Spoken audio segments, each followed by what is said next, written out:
Shalom frères et sœurs, famille du ministère Sanctuaire d'Adoration. Nous sommes rassemblés au nom du Père, et du Fils, et du Saint-Esprit. Amen.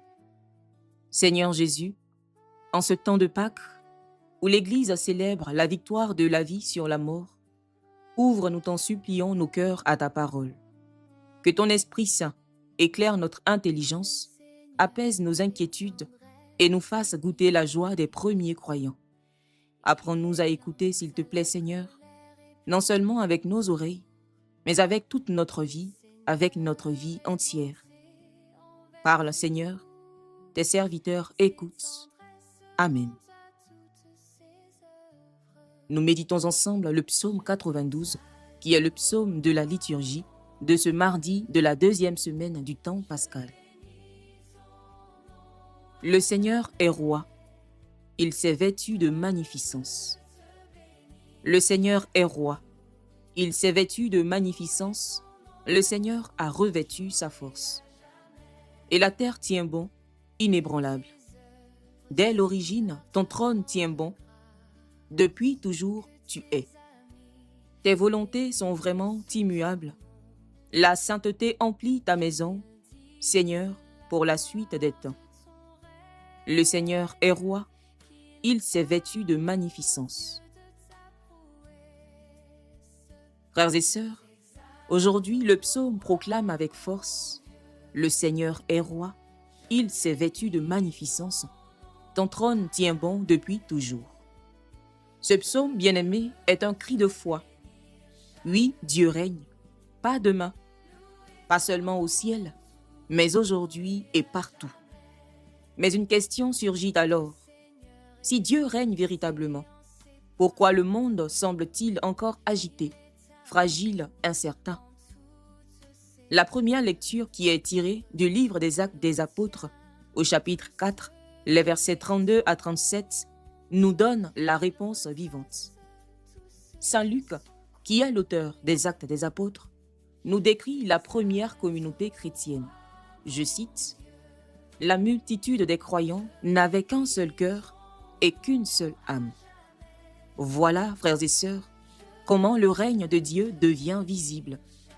Pas par la puissance politique, non pas non plus par la domination, mais par la communion des cœurs.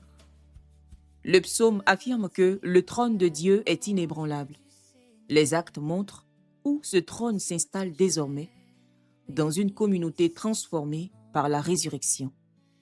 Saint Jean Chrysostome, un père de l'Église, disait que les premiers chrétiens vivaient déjà comme des citoyens du ciel sur la terre, tout simplement parce que l'amour avait remplacé la possession.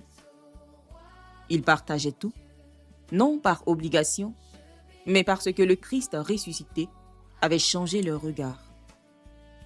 Quand Dieu règne vraiment dans un cœur, frères et sœurs, le mien devient nôtre.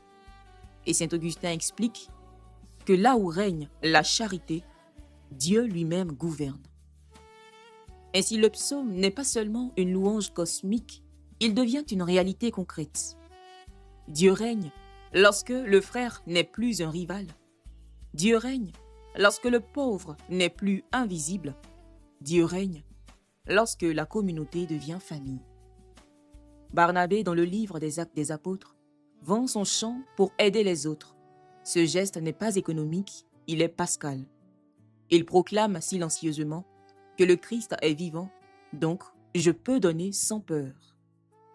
Frères et sœurs, la résurrection ne se prouve pas par des discours, elle se reconnaît à une vie transformée. Alors aujourd'hui, une question simple pour nous. Si quelqu'un regardait notre manière d'aimer, verrait-il que Dieu règne vraiment dans notre vie? Réfléchissons ensemble à cette question.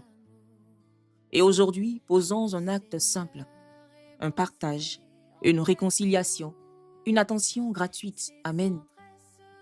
Car chaque geste d'amour rend visible le trône invisible de Dieu.